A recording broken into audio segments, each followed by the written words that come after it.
What's up, gang? Hope you're doing well. One of you asked me to review Tucker Richardson, a basketball channel, and of course we will, because I love Tucker Richardson's stuff.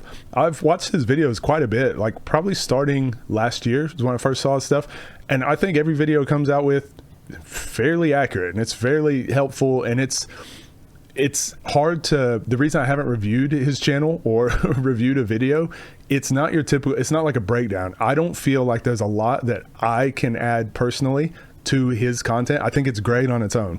And he plays professionally overseas, not sure where he plays now. Pretty sure he played at Colgate, like Division I school. He's a hooper. He's a hooper, and he just talks about how to improve. It gives a lot more of the how you should be training, how you should be thinking, how you should apply your skills, the most important skills to work on. He does a lot of stuff similar to what we do over on the main channel. So definitely go check him out. Definitely a creator that I think, if you're a young player, I would be like, yeah, Tucker Richardson is probably someone you should go follow. So I think his stuff is great. So we'll watch this. This is the 5 levels of basketball IQ.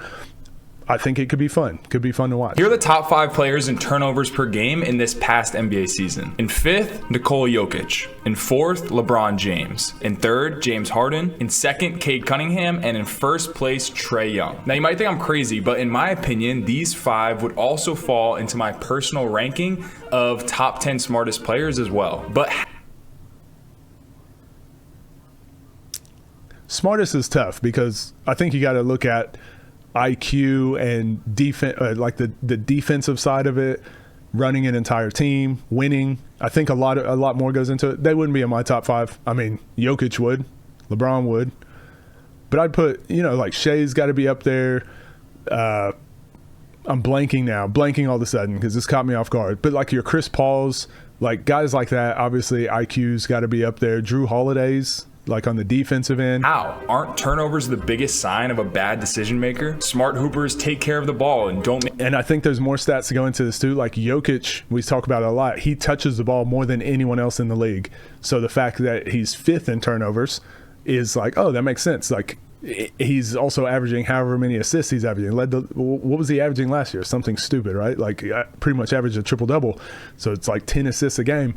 Of course, he's going to have a lot of turnovers. Whereas someone like a James Harden, he has the ball in his hands more time-wise than Jokic, but not necessarily more passes, more touches, if that makes sense. So Jokic catching the ball and passing, he does that more than anyone else in the league. So to be in the top 5 of turnovers makes sense. Make mistakes, right? Don't worry, we will get into all that. This exercise of categorizing the 5 levels of basketball IQ is for me to try and open your mind about what it means to be a smart basketball player. Oh, and we did an IQ basketball too. Let's see if he's got similar stuff. And in each section, I'll do some actual film breakdowns of that level hooper. So at level 1, we have the robotic hooper. Now to make a point, I'm just gonna spoil level 5, which is what I'm calling the genius hoopers. So if the top level are the geniuses, then shouldn't the bottom level be the dumbest players? In my opinion, no. I'd actually rather be a dumb player than a robotic player. We've all had teammates like this. In fact, you might even fall into this category. Robotic hoopers are like the wallpaper of the basketball world. They are elevator music, vanilla ice cream, you get the point.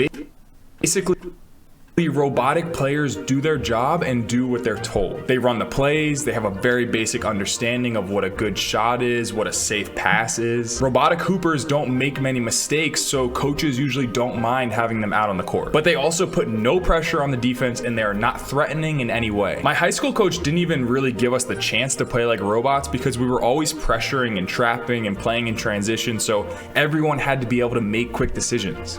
This is funny. Diamond in one press. Diamond press in high school. Sometimes if you can run a diamond press in high school, like you're probably going to win 20 games a season. Most teams just don't even want to deal with a press. Usually see this. Also, all these guys look taller too, taller than the other team. More on teams that run a lot of long, drawn-out plays. Worst case scenario. And if you're playing against a diamond press, any press actually, you have to have someone willing to go to the middle. That's how you break it. More on teams that run a lot of long, drawn-out plays. The worst case scenario is a team running the flex offense in 2025. That might actually make me throw up. And I remember this nearby high school we would play, Montgomery, would run this offense where they just pass the ball around and around and around until finally someone would get some sort of open shot. This is Oklahoma. Oklahoma basketball does this because there's no shot clock, and they'll just go four corners. They'll put a guy here, guy up in this corner, and they'll just dribble the ball around until they finally get a layup. It's the corniest thing I've ever seen in my life. My senior year, when we only lost 4 games, I think we actually lost them by 1 point. So that style could get them some win. Yeah, it's probably 5-7. But I remember thinking, even at the time, how is this ever going to set a kid up to play at the next level? Remember, as coaches and players, we should always be building for the future. And you basically give yourself no chance of reaching your potential if you play like a robot. Just be careful, because a lot of robotic players will be told by their coaches or their teammates that they're very solid or they're a really good teammate. If you have big goals and dreams, then this might not actually be as much of a compliment as you think. Yeah, I don't think there's necessarily anything wrong with being a robotic player. Some players, like if you're really bad and you don't have any skills that set you apart from anyone else, sometimes being robotic is the best thing you can do. So it kind of just depends. But he did say, if you have bigger dreams or you aspire for something bigger, yeah, being a robotic hooper is like, it's like safe. It's being super safe, right? You're not going to learn anything if you're being extremely safe. Now let's get into everyone's favorite teammate, the dumb hooper. And I have a real soft spot for this kind of player. They tend to stick out like a sore thumb. They usually jack up using NBA players for dumb hooper. That's cool. Inefficient shots and try fancy passes that might lead to turnovers. Every once in a while, they might make that highlight play, but for the most part, they're just a headache for their coach and the team. Here's why the dumb hooper isn't at the lowest level, even though that would seem like the most obvious placement. Every contested pull-up 3, every full court pass that gets picked off, and every weak side gamble leading to a backdoor. I've had quite a few dumb hooper teammates in my career. One of them, one story that I tell all the time. One of them was one of my best teammates ever. One of them was one of my worst teammates ever. But this guy would like be on a fast break, or let's say we're running our half court offense and it was to get a backdoor layup, a backdoor cut for a layup. So we'd run our play and we're like, hey, run the play. And we'd get our backdoor cut. We'd throw the bounce pass. He's wide open. This is professionally, by the way. He'd be wide open and he would go up and try to dunk it, and it would just like slip out of his hands. And it's just like, dude, what are you doing? Just make the layup. Like, just make the layup. Don't always try to do something crazy. Ball would just fly into the air. The other team would get it and be on a fast break going the other way. So we're like, man, we went from having a layup to now this guy gave them a fast break. And then he would chase down, like block off the backboard in the same play. And we're just like, what is happening? It's like he was the craziest teammate ever, because he would make the dumbest play ever and then would just make the craziest comeback play the very, very next possession. Like right when he turns it over, he's always going to get a chase down block. He would be the guy that he would let the worst player on the team back him down from the 3-point line and then dunk it. And then he would come down the court and just shoot it from like the logo and hit a 3. So you're like, you just gave up the easiest layup ever. And then you just come down, shoot the worst shot ever. And then you make it. And it's just like, what is happening? The dumb hooper is hilarious. Cut is a learning opportunity. Unlike the robot who doesn't have any willingness to improve their IQ because they don't try anything at all, this player at least gives themselves the opportunity for growth. Now, opportunity is the key word here. If they don't have the proper guidance and humility, this player can quickly spiral. I don't think I've seen this clip. But I do think this is an important moment in this video to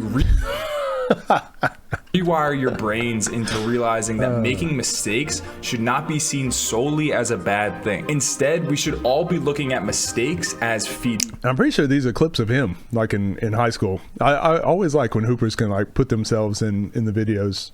And not that that's the only thing that makes you credible, but I mean, being able to directly see like, oh, he practices what he preaches, whatever, I think it's pretty cool. Feedback is the most valuable tool of all. That is why I rather be dumb than robotic, because at least I give myself a chance to reach my potential. This is a great example of being dumb in a positive way. I have a slowed down transition opportunity here, so I try to attack. Unfortunately, the defender I'm going at, Ryan, is known for taking charges. It was actually all over his scouting report. This was a dumb play that had great intention, and although it led to a turnover, it also easily could have resulted in an and one. It's a perfect play to go. Yeah, this is really good learning, and good players will. So he's saying dumb player. I know he's putting these into categories, but to exactly what he is saying is, yes, you might be a dumb player, but at least you're trying. At least you're doing something. Now we can go back to the drawing board and be like, hey, that was in a scouting report. So whenever I tell you not to do this thing, don't do this thing. And this play actually happens a lot. And although it led to a turnover. So in high school, I always talk about this. Players that always reject screens, that's probably one of my biggest pet peeves in high school. Not because I don't think you should ever reject a screen, but the screen should be 80% of what you do. Rejecting it should be 20. I see it the other way. I see in high school, everyone's like, ooh, let's reject the screen. They do that 80% of the time and ends up in these scenarios. But when you use the screen, they're in a drop coverage here. Obviously, there's more people clogging it and more stuff happening. But just using this as an example, if he uses that screen, now you get the big in a one-on-one scenario. Instead, you get a guard who's known for taking charges also in a one-on-one scenario. Easily could have resulted in an... So, obviously, Tucker knows this stuff. I'm just saying for you guys, this is when he's talking about dumb and whatever, just trying to add a little bit to it. It's a perfect play to go back and watch and learn from. Also, I'm not even sure this was a charge to begin with. Don't fear being dumb. We all start there at some point. We just don't want to stay there for too long. So if a player starts learning from those mistakes, they can reach level 3, the intuitive hooper. This is the player who just feels the game. They have a natural gift for seeing plays develop a split second before everyone else. They're the ones throwing no-look passes that seem psychic or making a cut to the basket the exact moment the Jeez, is this high school? Throwing no-look kid in the dunker spot just catching you don't see this often in high school. Passes that seem psychic. I wonder if he had a good coach, because a lot of their spacing and a lot of the way that they play, it doesn't look like they have a shot clock. And he went coast to coast a couple plays ago and just kicked it out to the corner, and the kid just shot a 3. That's like college level. Typically, like that's the college style of play, NBA style of play, FIBA style of play. You don't really see a lot of that in high school because everyone's like, get the best shot, slow it down, walk it up the court, like move it around, 3 passes before you shoot, whatever. This looks like it's pretty well ran, the way they play. Like having a guy in the dunker spot that can catch and finish. He's moving on the catch. Making a cut to the... To be able to catch and dunk the ball without dribbling, that's really tough to do. So I'm assuming that this is a pretty good coach. I mean, if this is their gym, probably. Jesus, state championship, state championship, state championship, state championship, state championship. Basket, the exact... It's not all basketball. But moment the defender turns their head. They make their... Our backdoor play. This isn't the one we ran, but everyone has this. Seems psychic or making a cut to the basket the exact moment the everyone has this. You've got a guard coming off of the double pin down action over here. This guard acting like he's in trouble. So he dribbles to a spot and he's like, oh, I'm in trouble. Reverse pivot. This player is supposed to like lift up, and this guy always thinks like, oh, I can shoot the gap. He's in trouble. He's just going to throw it. I'm going to get this steal. This backdoor works so often. Defender turns their head. And it's just a timing thing. It's a timing thing between the team. Like, so you probably practice this as a team way more than this team practices against it. So even though he probably stays with him here. They make there's not a huge window there, but because you guys practice it so often, all you see is like, oh, if his hips are just leaning slightly, I'll just throw the pass. See if he gets a dunk out of it. Teammates better simply by being on the court, creating easy opportunities through their high-level understanding of spacing and timing. Like on this rebound, where I immediately am looking up the court and getting my... We talk about this too. This is a really good video. Of spacing and timing. Like on this rebound. So he's talking about an intuitive hooper. I think a lot of this stuff is practiced, right? And it's a lot of the principles that your team puts in or that your coach puts in that you put in yourself into your own development. But we teach, as soon as you get the rebound, your feet, as soon as they hit the ground, you're gone. You're leaving. You're taking off down the court. We also talk about scanning the court. So one of the players I played with would always have like a quick look before the rebound, and he'd grab a rebound. Sometimes he'd throw it before he even landed. But if you're taught to get the rebound and go as soon as you get it, it opens up a lot of these opportunities. And he's looking before he even grabs the ball. But his feet hit the ground, he's ready to go, ready to dribble, ready for whatever. So when that opportunity presents itself, he's already ready to throw it. Looking up the court and most players, high-level understanding of spacing and timing. Like on this rebound, most players go get this rebound with 2 hands, and they grab it and they land, and then they turn around slow and start dribbling up the court, and then they go, oh, let's go, time to go. It's too late then. That's why I always preach like playing 100%, playing full speed. Then when those opportunities are there, you're just ready to act on it. You anticipate plays, like everything just flows from there. Immediately, I'm looking up the court and getting my guy Ryan an easy layup. Most dumb hoopers just aren't finding this pass because they aren't looking for it. I see a lot of primary ball handlers falling into this category. First of all, anyone can be a point guard or a ball handler at the high school level. Your height should not matter. But smaller guards tend to feel like it's their job to get everyone else involved and make plays for their teammates, which on paper is great. The best example of a player like this in the NBA would be someone like Rondo, but even that doesn't really add up. In his prime with the Celtics, in college, and certainly in high school, he was doing so much more than just using his intuition. But in the later years, like in Dallas, Rondo was hyper aware of where every teammate wanted the ball and was. I think he did this in Boston as well. Let's skip forward a bit. Go watch the full video. I think this is his next point. Openings themselves. They're playing the game. They're masters. Watch the angle of that screen. There would have been no advantage. Here's the key difference between level 3 and what comes next. The intuitive hooper is often reacting to the defense. They're masters at capitalizing on mistakes the defense gives them. They see an opening and they take it brilliantly, but they don't necessarily create those I like this, not being able to set up those opportunities. Openings themselves. They're playing the game at a high level, but they're still playing the game that the defense presents to them. This is where things get truly dangerous. Level 4, the manipulative hooper. This player doesn't wait for the defense to make a mistake. They force the defense into a mistake. They use their eyes to move defenders. Yeah, this is the Lukas, the Jokic's. I think this is very good. Lying with your eyes, making... the best way to do this is just by I say this all the time, being able to play full speed forces the defense to have to counter your full speed. Like, oh, he's playing full speed, I always have to sprint back. Because they're playing full speed now and sprinting back to spots, that's what opens up so many other lanes, so many other options, so many other things. As he was saying, the level 3 hooper, the intuitive hooper, is kind of just like waiting to see what's going to happen. But against really good players, against really good defenses, sometimes nothing happens. They're not going to be out of spot. They're out of place. They're not going to be in the wrong spaces. So you have to create that. So ball movement, player movement, pace, speed, all that sort of stuff. Shot making ability. Use hesitations to get a big man off balance, and they attack angles. I'm surprised he used DeMar DeRozan. Let's skip to his genius hooper. Let's see what that is. Again, I don't want to rip his whole video. You guys can go watch. Manipulative or scoring player is at a higher level than the intuitive player is pretty simple. Elite scorers have a better chance of playing at the next level than elite passers. This is true. Same thing earlier. Elite dunker spot. Scorers have a better chance of playing at the next. Couple things here. Let's put this on mute. So goes for hesitation here. So he attacks the closeout into a crossover off of this dribble. How many dribbles does he take from here to get to the basket? Okay, this is the high level stuff I talk about a lot that you guys need to be practicing. And it seems like not a big deal. This is exactly the stuff you need to practice. He actually doesn't dribble again. Doesn't dribble again. From the 3-point line, makes his move. He could get all the way to the basket without having to dribble the ball again. But he gets 2 feet in the key, gets to the decision box that we call it. This is the next thing you need to work on. If you're playing with a player who can get to these spots, now got to work on the dunker spot. Can you catch the ball and finish without dribbling?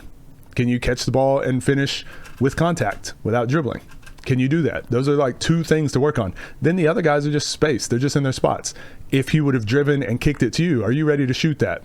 If he would have drove and kicked it to the corner, are you ready to shoot that? Again, these are I'm pretty sure he must be a good coach. Or maybe it's good assistant coaches, or maybe their team just played AAU together and they ran a lot of good, simple stuff. But I like this. This is true for high school kids trying to play in college or college players trying to play pro. Again, one dribble, once he broke the plane, he didn't bounce the ball again. This is true for high school kids trying to play in college or college players trying to play pro. Gets into his gather, into his pickup. This is what we were talking about with Day the other day. Need to be able to work on this and practice it. Again, dunker spot, good spacing from everyone else, 2 dunker spots. If you can use your intelligence to get a bucket, you are highly valuable. And that brings us to the top of the mountain, level 5, the genius hooper. Genius is the ultimate combination of the previous levels. They don't just manipulate one defender to score, they manipulate the entire defensive system to create an advantage for their team. Now, I'm not going to sit here and say I will say a lot of this from the genius hooper comes down to teams knowing what you do and what you're good at, and then trying to stop that. So a lot of it happens before you even step on the court. A lot of it's going to be your preparation,